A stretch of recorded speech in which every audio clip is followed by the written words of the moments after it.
నమస్తే అండి, welcome to friendly cooking Telugu. ఈరోజు వెనిలా ఐస్ క్రీమ్ ఇంట్లోనే ఎలా తయారు చేసుకోవాలో చూద్దాం. ఫస్ట్ టైం కనుక మా ఛానల్ని చూస్తున్నట్లయితే సబ్స్క్రైబ్ చేసుకొని పక్కనే ఉన్న బెల్ రింగ్ చేయండి. స్టవ్ మీద కడాయి పెట్టుకొని 1/2 లీటర్ ఫుల్ ఫ్యాట్ మిల్క్ని తీసుకోవాలండి. మేము గేదె పాలను తీసుకున్నామండి.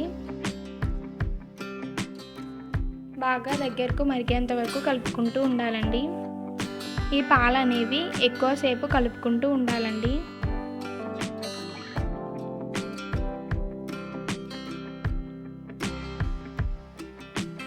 ఇలా కలుపుకుంటూనే ఉండాలండి.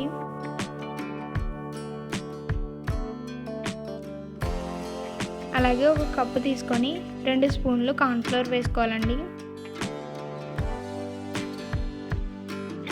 అలాగే ఒక కప్పు పాలు కూడా వేసుకొని కలుపుకోవాలండి.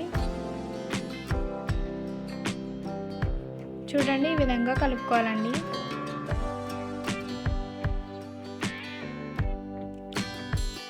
ఇలా బాగా కలిసేంత వరకు కలుపుకొని పక్కన పెట్టుకోవాలండి.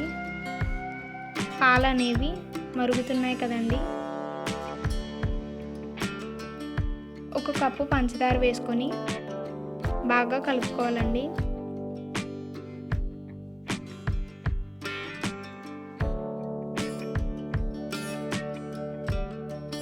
ఈ ప్రాసెస్ అనేది మీడియం ఫ్లేమ్లో పెట్టుకొని చేసుకోవాలండి.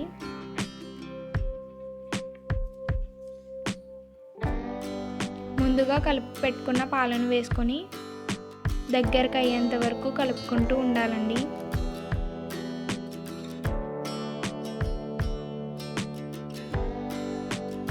పాలు అనేవి చిక్కగా దగ్గరకు అవుతాయండి. అప్పటి వరకు కలుపుకుంటూనే ఉండాలండి. మీకు కావాలితే విస్కర్తో కూడా కలుపుకోవచ్చండి.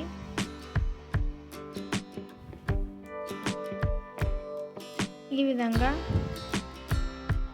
కలుపుకోవాలండి.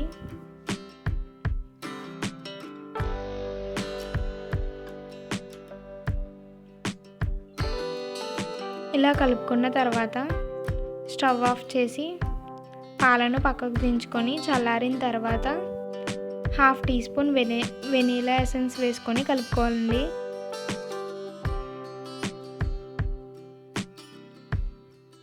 ఇలా కలుపుకున్న తర్వాత ఒక ఎయిర్ టైట్ బాక్స్ తీసుకొని ఈ పాలను వేసుకొని డీప్ ఫ్రిడ్జ్లో 2 గంటల పాటు పెట్టాలండి. 2 గంటల తర్వాత ఒక మిక్సీ జార్లోకి తీసుకొని వేసుకోవాలండి. వేసుకొని మిక్సీ పట్టాలండి.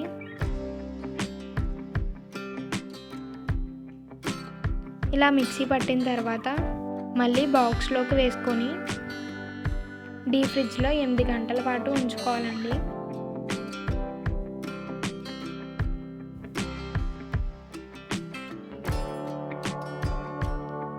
ఎనిమిది గంటల తర్వాత చూడండి, ఐస్ క్రీమ్ అయిపోయింది కదండి. ఇప్పుడు ఇలాంటి గరిటెని తీసుకొని ఐస్ క్రీమ్ని సర్వ్ చేసుకోవాలండి. అంతే అండి, ఐస్ క్రీమ్. ఈ వీడియో కనుక మీకు నచ్చినట్టయితే లైక్ చేయండి, షేర్ చేయండి, సబ్స్క్రైబ్ చేయండి, అలాగే బెల్ రింగ్ చేయండి. అలాగే మా ఛానల్ని విజిట్ చేయండి. Thanks for watching.